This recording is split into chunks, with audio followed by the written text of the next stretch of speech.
Hello everyone, this is Prachi. Welcome to our channel selection meet. I hope आप सब बहुत अच्छे होंगे और आपके एग्ज़ाम की तैयारी भी बहुत अच्छे से चल रही होगी। जैसे कि हमने एक सीटेट की सीरीज़ अभी स्टार्ट की है, जिसकी कुछ वीडियोस आपको हमारे दूसरे चैनल सिलेक्शन मीट 2.0 पर भी मिलेंगी और सिलेक्शन मीट पर भी मिलेंगी।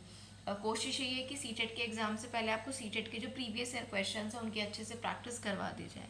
आज मैं आपका सबसे रीसेंट आपके लिए पेपर लेके आई हूँ और आज हम उसमें ईवीएस के वो 30 क्वेश्चंस डिस्कस करेंगे विद न्यूमेरिकल, जो भी उसमें एग्ज़ाम में आया था, जो कि अभी जनवरी में 2024 में सीटेट का एग्ज़ाम हुआ है ऑफलाइन।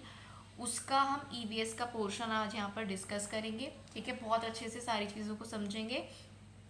इससे क्या होता है, प्रीवियस ईयर पेपर से आपको पता चलता है कि किस टॉपिक से क्वेश्चंस पूछे गए हैं और आपकी प्रैक्टिस भी बहुत अच्छे से हो जाती है। तो प्रीवियस ईयर पेपर ही मैं आपको कराऊंगी, चाहे वो सीडीपी का हो, ईवीएस का हो, है ना, और पेडागोजी के क्वेश्चंस हो, चाहे वो मैथ्स की पेडागोजी हो, साइंस की पेडागोजी हो। तो सारी चीज़ें मैं कवर करने की यहाँ पर कोशिश करूँगी। सीटेट के प्लेलिस्ट के सेक्शन में आप जाएंगे तो और वीडियोज़ भी आपको सीटेट की मिल जाएंगे, आप देख सकते हो। तो अब बिना देरी के शुरू करते हैं। और अगर आप सीटेट का एग्ज़ाम देने जा रहे हो तो चैनल को ज़रूर सब्सक्राइब कर लेना, क्योंकि यहाँ पे लगातार अब आपको वीडियोस मिलेंगी। और अगर आप DSSB, मान लीजिए सीटेट आपका ऑलरेडी क्लियर है लेकिन फिर भी आप दे रहे हो और DSSB का भी एग्ज़ाम आपको देना है, तो उसके भी लगातार हम मॉक टेस्ट डिस्कस यहाँ पर कर रहे हैं। तो ये कुछ इन्फॉर्मेशन थी, सेशंस जो यहाँ पर चल रहे हैं उनके बारे में। आज का वीडियो हम शुरू करते हैं। तो पहला क्वेश्चन आपकी स्क्रीन पर है, इसको पढ़िएगा बहुत अच्छे से। पहला क्वेश्चन है, जोहड़ से संबंधित निम्नलिखित में से कौन सा एक कथन सही है? सही उत्तर चुनना है। ठीक है, ये जो ईवीएस का पेपर, इसको अभी तक का लेंथीएस्ट पेपर कहा जा रहा है, जो कि इस बार पूछा गया था। तो इसको थोड़ा ध्यान से आपको समझना होगा। Which one of the following regarding johad is correct? तो अगर जोहड़ के बारे में आपको नहीं पता है तो थोड़ा मुश्किल हो जाएगा। तो जोहड़ के बारे में क्या, कौन सा स्टेटमेंट सही है, यहाँ पर हम उसकी बात करेंगे। ठीक है, इतनी बात आपको क्लियर हो गई। चलिए, तो यहाँ पर 61 का जो करेक्ट आंसर होगा वो होगा ऑप्शन नंबर 1। ठीक, यह समुदाय आधारित वर्षा जल संचयन प्रणाली है। समुदाय आधारित यानी कि किसी पर्टिकुलर समुदाय में ऐसा होता है कि जो वर्षा का जल होता है, बारिश का पानी होता है, उसको कंजर्व करके रखा जाता है। ठीक है, it is a community based rain water harvesting system. वर्षा के जल को संचयन करने की प्रणाली है, जिसको हम कहते हैं जोहड़। आशा करती हूँ आपको ये क्वेश्चन क्लियर होगा। दोबारा अगर कभी आपके सामने आए तो आप इसका आंसर कर पाएंगे। क्वेश्चन नंबर 62 यानी कि अपने सेकंड क्वेश्चन पर हम बात कर लेते हैं ईवीएस के। कहता है कि निम्नलिखित में से कौन सी रणनीति भोजन थीम को पढ़ाते समय पूछताछ को बढ़ावा देती है? यहाँ पर आपको कोर ईवीएस के भी क्वेश्चंस मिलेंगे और पेडागोजी के तो मिलेंगे ही मिलेंगे, क्योंकि आप जानते हैं 15 नंबर की आपकी 30 में से हर सब्जेक्ट में 15 की पेडागोजी पूछी जाती है लगभग, और 15 की आपका कंटेंट के सवाल पूछे जाते हैं। तो कौन सी रणनीति भोजन थीम को पढ़ाते समय पूछताछ को बढ़ावा देती है? तो 60, देखो सारे ऑप्शन से यहाँ पर पढ़ेंगे हम तो बहुत टाइम कंज्यूमिंग हो जाएगा, तो राइट ऑप्शन ही यहाँ पर हम देखेंगे। तो 62 का जो थर्ड ऑप्शन है वो आपका सही उत्तर हो जाएगा। रणनीति पूछी है, स्ट्रैटेजी पूछी है, हमें चैप्टर क्या पढ़ाना है, फूड, उसको पढ़ाते समय। ठीक है, पूछताछ को क्या बढ़ावा देगी, कौन सी रणनीति? छात्रों से उनके परिवार के सदस्यों की खाने की पसंद का पता लगाने के लिए कहना, पूछना आपके अच्छा बताओ आपके पापा को क्या पसंद है, आपकी मम्मा को क्या पसंद है, आपके घर में जो सदस्य हैं उनको खाने में क्या क्या पसंद है। तो ऑफकोर्स ये उनमें एक क्यूरोसिटी पैदा करेगा, एक इंटरेस्ट पैदा करेगा बच्चों में related to chapter food. Clear हो गई इतनी बात? Asking students to find out food preferences of their family members. तो इस तरह से आप चैप्टर को पूछताछ द्वारा बच्चों से जानकारी एकत्र करके शुरू कर सकते हैं। बढ़ते हैं अगले क्वेश्चन नंबर 3 पर। क्वेश्चन कहता है कि एक ईवीएस शिक्षिका अपने छात्रों से सोचने और जवाब देने के लिए कहती है कि हम सर्दियों के दौरान ऊनी कपड़ों में क्यों सहज यानी कि कंफर्टेबल महसूस करते हैं। ये किस तरह का प्रश्न हुआ? ईवीएस की जो टीचर है उन्होंने बच्चों से पूछा कि हम सर्दियों में ऊनी कपड़े पहनते हैं तो हमें अच्छा महसूस होता है, कंफर्टेबल फील हम करते हैं। तो ये किस तरह का प्रश्न है? ये पूछा है कि ये किस तरह का प्रश्न है कि हम ऊनी कपड़ों में ही क्यों सहज महसूस करते हैं, किस तरह का प्रश्न हुआ।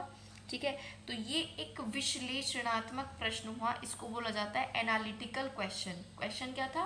Y do we feel comfortable in woollens clothes during winter.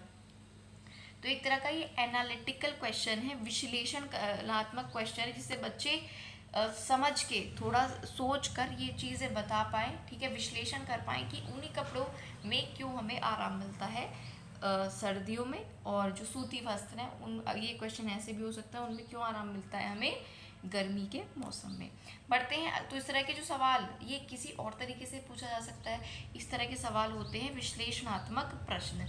बढ़ते हैं क्वेश्चन नंबर 64 पर, ठीक है। एनसीईआरटी की ईवीएस पाठ्य पुस्तक के एक अध्याय में वहीदा का प्रिज्म और नौसेना में डॉक्टर के रूप में उनके अनुभव का वर्णन है। वहीदा का प्रिज्म और उनका जो नौसेना में एज अ डॉक्टर उनका अनुभव का वर्णन दिया गया है, इसे शामिल करने का क्या कारण है, ये क्यों पुस्तक में दिया गया है, ये पूछा है, ठीक। तो 64 का फोर्थ ऑप्शन देखिए, इसमें ए, बी और डी जो आपके ऑप्शंस हैं वो करेक्ट होंगे, ठीक है। यहाँ पर आपके ए, बी और डी सही होंगे, यानी कि ए, बी और डी। क्वेश्चन फिर से पढ़ लेते हैं। एनसीईआरटी की ईवीएस की बुक में एक अध्याय में वहीदा का प्रिज्म और नौसेना में डॉक्टर के रूप में एक्सपीरियंस दिया गया है। तो उनका अनुभव लैंगिक रूढ़ियों को भी चुनौती देता है, कि ऐसा नहीं है कि नौसेना में डॉक्टर जो है मेल मेंबर ही हो सकता है ना, लोग जनरली ये सोचते हैं। दूसरा, उसकी कहानी सशस्त्र बलों में एक चिकित्सा अधिकारी के जीवन की झलक देती है, बिल्कुल सही बात है। और उसके सामने आने वाली कठिनाइयों और उनसे निपटने के तरीकों को समझना। देखिए, इसका आप बेटर आंसर तो तभी दे सकते हो तब आपने ईवीएस की बुक पढ़ी होगी, एनसीईआरटी की, जिसके चैप्टर की बात कर रहे हैं। लेकिन इस लाइन से भी आप ये अर्थ निकाल सकते हो जो इसका आंसर है, ठीक है। अच्छे से इसको चाहे वीडियो पॉज करके क्वेश्चन को, अगर आपको लगे आपको और समय देना चाहिए तो आप फिर से पढ़ सकते हैं। तो फोर्थ ऑप्शन इसका सही उत्तर हो जाएगा। बढ़ते हैं अगले सवाल पर। अगला है क्वेश्चन नंबर 65। कक्षा 3 के एक ईवीएस शिक्षक एलेक्स ने हम चीज़ें कैसे बनाते हैं एक थीम लिया। उसकी शुरुआत करते हुए अपने छात्रों को कागज़ की रंगीन पट्टियों को काटने और पट्टियों को चटाई बनाने में मदद की। चीज़ें बनाते कैसे हैं ये थीम था। तो उन्होंने, टीचर ने क्या किया, छात्रों को कागज़ की रंगीन पट्टियों को काटना और फिर उन्हें चटाई के रूप में बनाने में मदद की। एक सुंदर चटाई बनाने के लिए किनारों को एक साथ चिपकाया जाता है। निम्नलिखित में से किस उद्देश्य से एलेक्स को अपने छात्रों को ध्यान केंद्रित करने में मदद करनी चाहिए, ठीक है। इस पूरी जो प्रक्रिया है, ये जो एक्टिविटी है, इसमें किस तरह से एलेक्स को अपने छात्रों को ध्यान केंद्रित करने में मदद करनी चाहिए। तो ये आपका सवाल है। तो पहला वाला जो ऑप्शन है वो सही जवाब हो जाएगा, ए, बी और डी। ए कहता है कि रंग पैटर्न के बारे में वो सीखेंगे और सौंदर्य बोध विकसित करेंगे, क्योंकि उन्होंने यहाँ भी ये भी बोला है कि सुंदर चटाई बनानी है तो उसके बारे में भी उसको ऐसे सेट करना होगा कि वो अच्छी भी लगे। यानी कि रंग की, कलर की भी बात हो रही है, पैटर्न की भी बात हो रही है, और सौंदर्य बोध भी उनमें विकसित होगा। सौंदर्य बोध यानी कि अंडरस्टैंडिंग अबाउट ब्यूटी, ठीक है। फिर दूसरा कहता है इस गतिविधि को बुनकरों द्वारा की जाने वाली बुनाई से संबंधित कर सकते हैं, और आकर्षक रंगों के पेपर चुनना और स्ट्रिप्स को पूरी तरह से काटना। आकर्षक रंगों के पेपर चुनने से बच्चों का जो है उसमें इंटरेस्ट क्या होगा, डेवलप होगा। तो ए, बी और डी सही आंसर हो जाएगा, ठीक है। तो ये चीज़ आपको क्वेश्चन क्लियर हो गया होगा। देखो, किसी भी क्वेश्चन का आंसर करने से पहले आपको क्वेश्चन को समझना बहुत ज़रूरी है। आप देख रहे हो काफ़ी लेंथी क्वेश्चन है आपके सामने, तो क्वेश्चन को समझोगे तो सब आंसर आपको वहाँ पर मिल ही जाएंगे। बढ़ते हैं अगले क्वेश्चन पर। Question number 6। प्रत्येक परिवार में सदस्यों की संख्या और पानी की अनुमानित मात्रा की खपत का कितने सदस्य हैं और पानी कितना वो कंज्यूम करते हैं, उसको पता लगाने के लिए छात्र अपने घर और पड़ोस में एक सर्वेक्षण करते हैं, एक सर्वे करते हैं। इस गतिविधि के माध्यम से कौन से कौशल और प्रक्रियाएं विकसित की जा सकती हैं बच्चों में। तो 66 का आपका सेकंड जो ऑप्शन है वो करेक्ट हो जाएगा आंसर। इससे पूछताछ का कौशल बच्चों में विकसित होगा। वो परिणाम निकालेंगे जब उनसे पूछा जाएगा कि कितने लोग हैं और कितना पानी वो कंज्यूम करते हैं, और अभिव्यक्ति अपने आप को एक्सप्रेस करना सीखेंगे। तो क्वेश्चनिंग, इन्फेरिंग और एक्सप्रेशन, ये तीनों चीज़ इसमें इंक्लूड हो जाएंगी, बच्चा इनको सीख पाएगा। बढ़ते हैं अब अगले क्वेश्चन नंबर 67 पर। कहता है कि डॉक्टर मरीजों में मलेरिया की पहचान के लिए खून की जांच कराने के लिए निर्देशित करते हैं। खून की जांच से किस चीज़ का पता चलता है? मलेरिया की पहचान के लिए डॉक्टर सजेस्ट करते हैं कि आप ब्लड टेस्ट कराइए। तो उससे क्या होता है, सीधा सीधा ये प्रश्न है, फोर्थ ऑप्शन इसका सही उत्तर हो जाएगा। उसमें उपस्थित जीवाणुओं यानी कि उसमें जो भी माइक्रोब्स हैं, बैक्टीरिया है ब्लड में जो कि प्रेजेंट है, उनका पता चलेगा। अगर हम मलेरिया की स्पेसिफिक बात करें, ब्लड टेस्ट बहुत सी बीमारियों को जानने के लिए, बहुत सी चीज़ों को जानने के लिए करवाया जाता है, लेकिन मलेरिया के लिए उसमें जितने भी माइक्रोब्स हैं या फिर बैक्टीरिया हैं उनके बारे में पता लगाने के लिए ब्लड टेस्ट किया जाता है। बढ़ते हैं अगले सवाल पर। अगला है कि मधुमक्खियों के छत्तों के बारे में नीचे दिए गए कथनों पर आपको विचार करना है। ठीक है, तो यहाँ पर आपका हो जाएगा मधुमक्खियों के छत्ते के बारे में कुछ स्टेटमेंट्स दिए हैं, उनके बारे में आपको बताना है। तो 68 का आपका हो जाएगा फोर्थ ऑप्शन करेक्ट, ए और डी। ए सही होगा और डी तो पढ़ लेते हैं। ए क्या कहता है, मधुमक्खियाँ शहद के छत्तों में रहती हैं, हर छत्ते में एक रानी मक्खी होती है जो अंडे देती है, करेक्ट। और डी क्या कहता है, श्रमिक मक्खी शहद के लिए रस की खोज के लिए लीची के फूल के चारों ओर चक्कर लगाते हैं। ये दोनों स्टेटमेंट याद रखना। एक तो मधुमक्खी शहद के छत्तों में रहती हैं और उसमें एक रानी मक्खी होती है जो अंडे देती है हर छत्ते में, और जो श्रमिक मक्खी कही जाती है वो शहद के लिए रस की खोज करती है, लीची के फूल के चारों ओर चक्कर लगाती है। तो ये दोनों स्टेटमेंट आपके हो जाएंगे करेक्ट। बढ़ते हैं अगले सवाल पर, क्वेश्चन नंबर 69। ईवीएस की पाठ्य पुस्तकों को विद्यार्थी स्कूल के जीवन को उनके बाहर के जीवन से जोड़ने की एनसीएफ 2005 की सिफारिश को प्रतिबिंबित करता है। क्या कहते हैं कि जो किताबों में दिया है ना, जो बच्चे स्कूल में सीख रहे हैं उनको बाहर की लाइफ से कनेक्ट करके सिखाइए, ये एनसीएफ 2005 ने सिफारिश की। इसका क्या मतलब है, तो इसका सीधा सीधा मतलब ये है कि पाठ्य पुस्तकें विद्यार्थियों को उनके आसपास के सभी स्रोतों के माध्यम से ज्ञान का निर्माण करने में सहायता करती हैं, वो आसपास की चीज़ों को जानने में मदद करती हैं। ठीक है, पाठ्य पुस्तकों को स्कूल के जीवन को उनके बाहर के जीवन से जोड़ने का मतलब है कि जो बुक्स हैं उनके बच्चों के आसपास से कनेक्ट करती हैं, तो उसको कनेक्ट करते हुए टीचर्स को उनको पढ़ाना चाहिए। अगला क्वेश्चन है 70। पक्षियों का अध्ययन करने वालों ने यह प्रेक्षण किया कि पक्षियों की एक विशेष प्रजाति में नर पक्षी अपने अपने घोंसले बनाते हैं, मादा पक्षी उन सभी घोंसलों को देखती हैं, उनमें से उन्हें जो अच्छा लगता है उसी में वे अंडे देने का निश्चय करती हैं। इस पक्षी का नाम बताइए। बहुत इंटरेस्टिंग और अच्छा सा सवाल है। तो 70th का आपका सेकंड ऑप्शन सही हो जाएगा। ये वीवर बर्ड कहलाता है, ये वीवर पक्षी जो ऐसा करता है। ठीक है, जो वीवर पक्षी होता है उसमें क्या होता है, नर पक्षी घोंसले अपने बनाते हैं, मादा पक्षी उनको घोंसलों को देखती हैं, जो उन्हें अच्छा लगता है उसमें वो अंडे देने का निर्णय लेती हैं। ये वीवर पक्षी के बारे में कहा गया है। बढ़ते हैं अब अगले क्वेश्चन नंबर 71 पर। निम्नलिखित कथन आपको ए और बी दो स्टेटमेंट दिए हैं, बताना है सही कौन सा होगा। पहला है कि लगभग 4700 वर्ष पूर्व सिंधु तथा इसकी सहायक नदियों के किनारे कुछ आरंभिक नगर जो थे फले फूले। ठीक है, और दूसरा है कि गंगा और इसकी सहायक नदियों के किनारे नगरों का विकास लगभग 1500 वर्ष पूर्व हुआ। ठीक, तो 71 का थर्ड ऑप्शन जो है वो सही हो जाएगा। पहला तो सही है लेकिन बी गलत है। ठीक है, पहला सही है और जो सेकंड है वो गलत है। तो सही वाला क्या है, फिर से पढ़ लेते हैं। लगभग 4700 वर्ष पहले सिंधु और इसकी जो सहायक नदियां थी उनके किनारे कुछ आरंभिक नगर बसने लगे, फलने फूलने लगे। तो ये स्टेटमेंट बिल्कुल करेक्ट है। बी वाला स्टेटमेंट जो है वो सही नहीं है। बढ़ते हैं अगले क्वेश्चन नंबर 72 पर। निम्नलिखित में से कौन बाल केंद्रित रणनीतियों को सबसे अच्छा दर्शाता है। बाल केंद्रित रणनीति कौन सी है इनमें से, चर्चा, प्रदर्शन, व्याख्यान, सर्वेक्षण, डिस्कशन, डेमोन्स्ट्रेशन, लेक्चर और सर्वे में से। ठीक है, तो 72 का आपका हो जाएगा ऑप्शन नंबर 4 सही जवाब। ए और डी ये सबसे अच्छी बाल केंद्रित विधियां हैं, यानी कि डिस्कशन, चर्चा करना और सर्वे करना, यानी कि सर्वेक्षण करना। ठीक है, इसके थ्रू जो है बच्चे सबसे बेस्ट तरीके से सीखते हैं। तो चर्चा यानी कि डिस्कशन याद रखिएगा, और आपका सर्वेक्षण यानी कि सर्वे। क्वेश्चन नंबर 73, पोचमपल्ली है ना, पोचमपल्ली खूबसूरत डिज़ाइन की चमकदार रंगों की साड़ियों और विशेष प्रकार की बुनाई जिसे भी पोचमपल्ली कहते हैं, उसके लिए फेमस एक डिस्ट्रिक्ट है पोचमपल्ली। और ये कहाँ है, ये क्वेश्चन पहले भी ईवीएस में पूछा गया है। तो जो पोचमपल्ली है that is located in Telangana, याद रखिएगा। पोचमपल्ली एक डिस्ट्रिक्ट है और ये फेमस है डिज़ाइनर चमकदार रंगों की साड़ियों और बुनाई के लिए, उन्हें भी पोचमपल्ली कहते हैं। तो याद रखिएगा पोचमपल्ली कहाँ पर लोकेटेड है, तेलंगाना में। बढ़ते हैं क्वेश्चन नंबर 74 पर।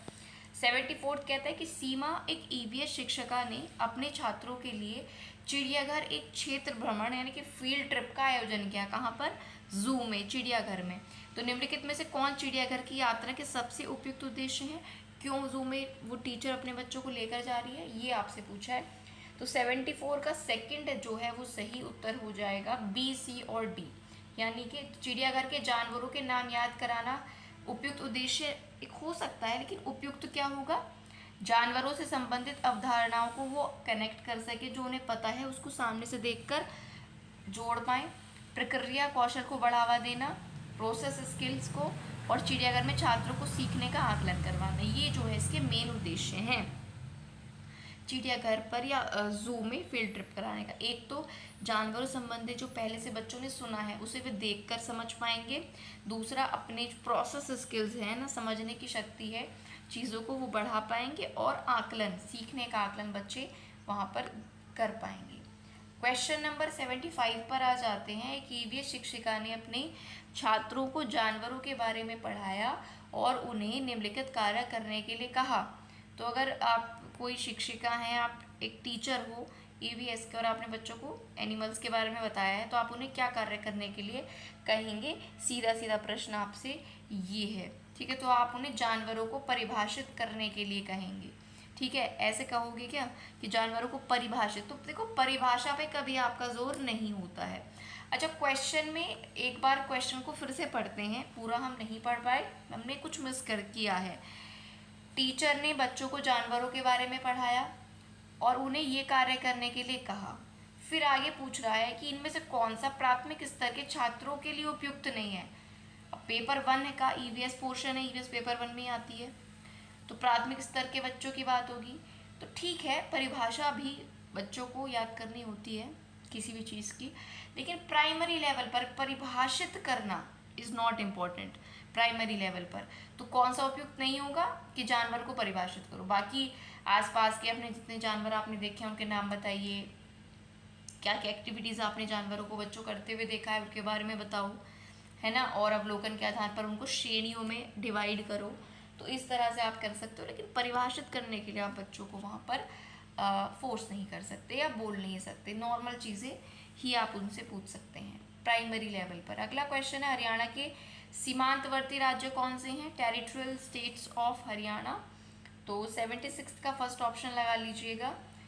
दो हरियाणा से निकट आपका उत्तर प्रदेश पड़ेगा, राजस्थान और हिमाचल, ठीक है। टेरिटोरियल स्टेट हरियाणा के कौन से हो जाएंगे, हिमाचल हो जाएगा, एक यूपी हो जाएगा और एक हो जाएगा राजस्थान। याद रखना मैप से क्वेश्चन है बेसिकली, पर ये थोड़ा कॉमन है, मैप की भी ज़्यादा आपको नॉलेज नहीं है तो आप इसको तो कर ही पाओगे। अगला क्वेश्चन आ जाता है, इसमें 2 स्टेटमेंट है, फिर उनके बारे में बताना है। पहला स्टेटमेंट है, रेशम का कीड़ा अपनी मादा को उसकी गंध से कई किलोमीटर दूर से ही पहचान लेता है। और दूसरा है, कुछ मादा कीड़े फेरोमोन्स छोड़ते हैं जिसके गंध को नर कीड़े पहचान लेते हैं। अच्छा सवाल है, तो देख लेते हैं इसका आंसर क्या होगा। क्वेश्चन नंबर है ये 77, ठीक है। पहला इसका जो है सही जवाब है 77 का, दोनों कथन सही है और सही व्याख्या करता है। अब आपने ये बोला क्वेश्चन में कि रेशम का जो कीड़ा है अपनी मादा को किसी कोई स्पेशल क्या है, फ्रेगनेंस है ना, कोई गंध है, कोई खुशबू है, उससे कई किलोमीटर दूर से पहचान लेता है। उसका कारण है कि जो कुछ मादा कीड़े फेरोमोन्स एक स्मेल है उसको छोड़ते हैं, तो उसकी जो स्मेल होती है फेरोमोन्स की, उससे नर जो कीड़े हैं मादा कीड़ों को पहचान लेते हैं। अच्छा सवाल है, इसको अच्छे से देख लीजिएगा। क्वेश्चन नंबर 78 पर आते हैं। 2 स्टेटमेंट फिर से आपको गिवन है। पहला है, ईवीएस पाठ्यक्रम को 6 थीम में बांटा गया है। ध्यान से सुनिएगा, अच्छा सवाल है। पानी, आपसी संबंध, भोजन, यातायात, आवास और वस्तुएं कैसे कार्य करती हैं। स्टेटमेंट दूसरा है, ईवीएस के थीम बच्चों के जीवन के बहुत करीब हैं। अब देखो 78 का आपका हो जाएगा ऑप्शन नंबर 4। ध्यान से सुनिएगा, 78 का आपका ऑप्शन नंबर 4 जो है वो सही उत्तर है, यानी कि कथन पहला वाला गलत है और दूसरा वाला सही है कि ईवीएस की थीम बच्चों के जीवन से बहुत करीब है। अब कमेंट करके आपको बताना है कि इन 6 के 6 थीमों में से कौन सा गलत है। ठीक है, 6 थीम जो ईवीएस के हैं इनमें से बताना है कौन सा थीम गलत दिया हुआ है कमेंट बॉक्स में लिख के। ठीक है, 6 के 6 थीम कमेंट बॉक्स में लिखेगा कौन से हैं। क्वेश्चन नंबर 79, दिए गए कथनों को ध्यानपूर्वक पढ़ें और सही विकल्प चुनें। पहला है जाइलम जल और खनिजों को जड़ों से पौधों के बाकी हिस्सों तक पहुंचाता है और फ्लोएम भोजन को पत्तियों से पौधे के विभिन्न भागों तक पहुंचाता है। तो कौन सा स्टेटमेंट सही है? दोनों ही सही हैं ये तो। 79 का पहला आपका सही हो जाएगा। और ये इम्पोर्टेंट है, ये सवाल बहुत इम्पोर्टेंट है, पूछा जाता है। जाइलम ज से जल याद रखो आप, और फ्लोएम फल फ से भोजन याद रखना है ना, कि जाइलम जल पहुंचाता है और फ्लोएम भोजन को। तो जाइलम जल और खनिजों को जड़ों से पौधे के बाकी हिस्सों तक, जड़ से पौधे के बाकी हिस्सों तक, और फ्लोएम भोजन को पत्तियों से पौधे के विभिन्न भागों तक पहुंचाता है। बढ़ते हैं क्वेश्चन नंबर 80 पर। क्या 80 क्वेश्चन कह रहा है कि व्यापक मूल्यांकन का अर्थ है एक छात्र का मूल्यांकन करने का समग्र तरीका। जिस तरीके से एक ईवीएस शिक्षक ईवीएस में व्यापक मूल्यांकन के लिए अपने छात्रों का आकलन कर सकता है वो क्या कहलाएगा? ठीक है, तो वो आपका क्या कहलाएगा? यहाँ पर ये जो क्वेश्चन है 80 जो क्वेश्चन है इसका आंसर एक नहीं दिया गया है सीबीएसई के द्वारा, तो सारे ही ऑप्शन सही माने हैं, यानी कि कोई पर्टिकुलर आंसर इसका इनमें से नहीं है, तो सारे ही ऑप्शन जो है सही माने हैं।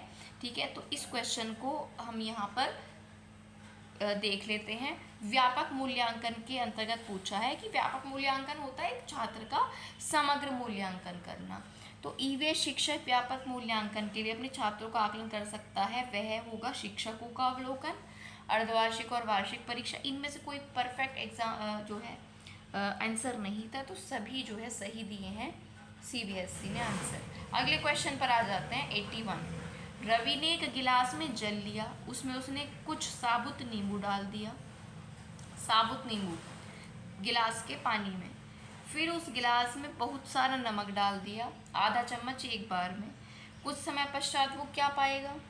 तो कुछ समय पश्चात देखेगा कि नींबू जल में तैरने लगेगा। भाई जल है, नींबू है और नमक है, तो थोड़े समय बाद क्या होगा? नींबू जल में तैरने लगेगा।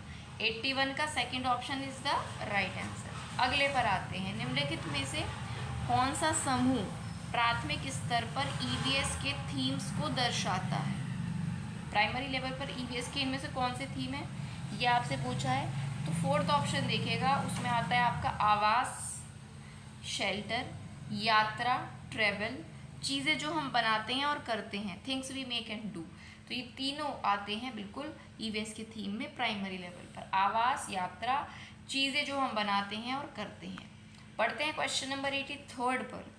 कहता है कि अल बरूनी के बारे में कौन सा कथन सही नहीं है, ये बताना है। क्वेश्चन को अच्छे से पढ़ना कि नहीं पूछा है या सही पूछा है। सही नहीं है अल बरूनी से संबंधित, ये आपको बताना है। तो थर्ड जो ऑप्शन होगा वो सही नहीं है, यानी कि इसका आंसर तो यही होगा क्योंकि सही नहीं पूछा है। उसने भारत के उस समय के तालाबों के बारे में कुछ भी नहीं लिखा, तो ऐसा नहीं है। लेकिन अगर ये एक गलत है तो बाकी ये 3 तो सही होंगे। इनको पढ़ लेते हैं। अल बरूनी से रिलेटेड, अल बरूनी जहाँ से आए थे उसे आजकल उज्बेकिस्तान कहते हैं, याद रखिएगा। क्या कहते हैं? उज्बेकिस्तान। 1000 से भी ज़्यादा साल पहले वो भारत आए थे, करेक्ट, बिल्कुल सही बात। और उसने अपने लेखों में भारत में तालाब बनाने की तकनीक की प्रशंसा की है, कि जिस तरह से भारत में तालाब बनाए जाते हैं, पॉन्ड्स बनाए जाते हैं, उसने अपने जो भी लेख लिखे उसमें भारत की इस तकनीक की प्रशंसा करी है। तो ये पहला, दूसरा और चौथा सही हो जाएगा और थर्ड रॉन्ग। 84, यहाँ पर फिर से 2 स्टेटमेंट हैं आपके सामने, फटाफट से स्टेटमेंट पर आते हैं। पहला है कि बोरा आसाम में उपयोग की जाने वाली धान का एक सामान्य प्रकार है, और दूसरा है धान की खेती चिकनी मिट्टी में अच्छी होती है और इस फसल को प्रचुर मात्रा में पानी चाहिए होता है। तो 84 में कौन सा सही होगा? 84 में दोनों सही हैं, दोनों स्टेटमेंट सही हैं 84 के। फिर से पढ़ लें क्या है कि बोरा जो है असम में उपयोग की जाने वाली धान का प्रकार है। बोरा एक धान का प्रकार है असम में जो की होती है।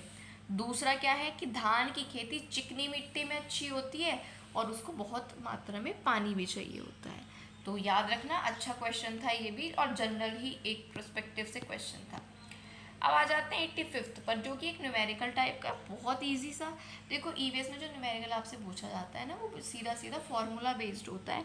कुछ फॉर्मूलाज अगर आप याद कर लो तो बहुत इजीली आप, और आई थिंक अब भी आप याद ना करो और अपने जो भी स्कूल टाइम में आप अच्छे से पढ़े होंगे तो वो फॉर्मूला आपको याद हो जाएंगे। जैसे यहाँ पर क्या गिवन है, वस्तु का द्रव्यमान बताना है, मास बताना है, जबकि आपको घनत्व यानी कि डेंसिटी, आयतन और वॉल्यूम गिवन है। द्रव्यमान यानी कि मास को हम m से रिप्रेजेंट करते हैं, घनत्व यानी कि डेंसिटी को d से और आयतन को v से। तो क्या m dv में कोई रिलेशन होता है? सोचिए आप, कभी ना कभी किसी लेवल पर आपने अगर पढ़ी है साइंस तो आपको डेफिनेटली याद होगा, नहीं पढ़ा तो नहीं भी याद हो सकता है। सिंपल सा m और d और v में एक रिलेशन होता है, m is equal to dv, बहुत सिंपल है। अब इनमें से m पूछा है, dv गिवन है, तो सिंपल मल्टीप्लाई करके आंसर आ जाएगा। ठीक है। सेकंड क्या चीज़ है, सेकंड ये चीज़ है कि मान लो m दिया होता और v दिया होता, हो सकता आपसे d पूछ लेता, तो आप क्या करते अगर d पूछता तो v को m के अपॉन में ले आते। फॉर्मूला क्या बन जाता, m upon v is equal to d। यानी आपको तो m बराबर dv याद रखना है ना। अब यहाँ से जो गिवन है वो रख दो, जो निकालना है वो निकाल लो। तो m बराबर d की वैल्यू कितनी है 12 और ये कितनी है ग्राम पर मिलीलीटर, इंटू आयतन यानी कि v कितना है 3 मिलीलीटर। तो मिलीलीटर से मिलीलीटर कैंसिल, 12 इंटू 3 कितना होता है 36 ग्राम। तो आपका जो आंसर आ जाएगा वो आ जाएगा 36 ग्राम। ठीक है, फॉर्मूला नोट कर लेना, m is equal to D V, mass equals to density into volume. Hope आपको ये क्वेश्चन क्लियर होगा। मैं अगले क्वेश्चन पर आ जाती हूँ 86। आप चाहते हैं कि छात्र सहपाठी शिक्षण रणनीतियों द्वारा सीखें। ठीक है, आप समूह कैसे बनाएंगे उसके लिए, ये बेस्ट तरीका पूछा है। अगर एक दूसरे के साथ में रहकर बच्चे सीखें, एक दूसरे से सीखें, तो उसके लिए आप कैसे ग्रुपिंग उनकी करोगे, ये आपसे क्वेश्चन 86 में पूछा है। थर्ड ऑप्शन देखिएगा, भागीदारी और सहयोग के आधार पर एक विषम समूह आपको बनाना है। Make a heterogeneous group based on participation and cooperation. भागीदारी और सहयोग के आधार पर आपको एक विषम समूह बनाना होगा। ठीक है, अगर आपको ये रणनीति अपनानी है, पीयर लर्निंग वाली स्ट्रैटेजी, एक ग्रुप आपको बनाना होगा जो कि किस पर बेस्ड होगा, पार्टिसिपेशन पर और कोऑपरेशन पर। ठीक, क्वेश्चन नंबर 87 पर आते हैं। घड़ सीसर से संबंधित कौन सा स्टेटमेंट सही नहीं है।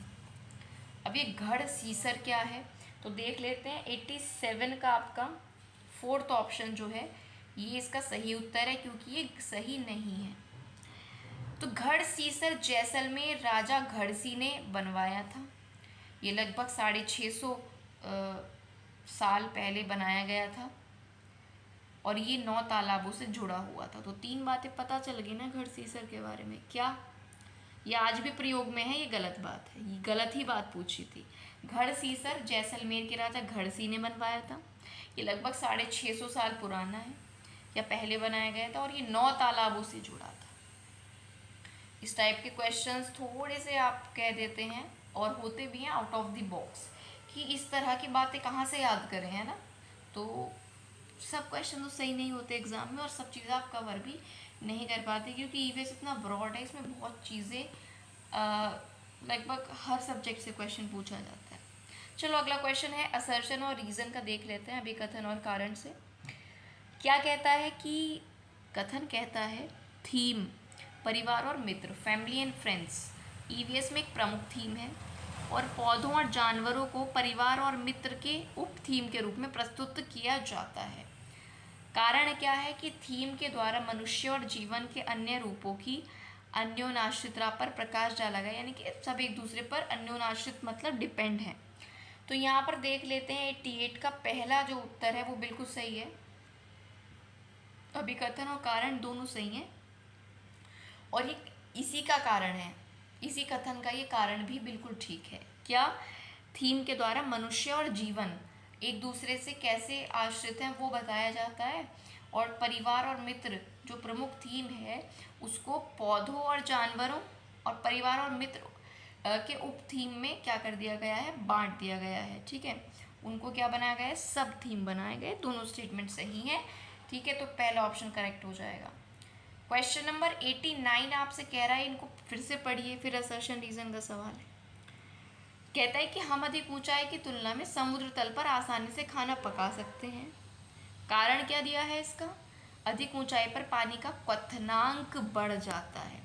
क्वथनांक यानी कि बॉइलिंग पॉइंट। अब बताओ कौन सा सही है कौन सा नहीं।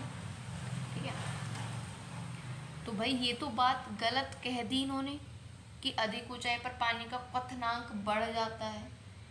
बॉइलिंग पॉइंट बढ़ थोड़ी ना जाता है, कम हो जाता है। ठीक है, तो पहला वाला सही है। ये हो जाएगा भाई, ए सही है, आर गलत है। 89 का आपका थर्ड ऑप्शन सही होगा।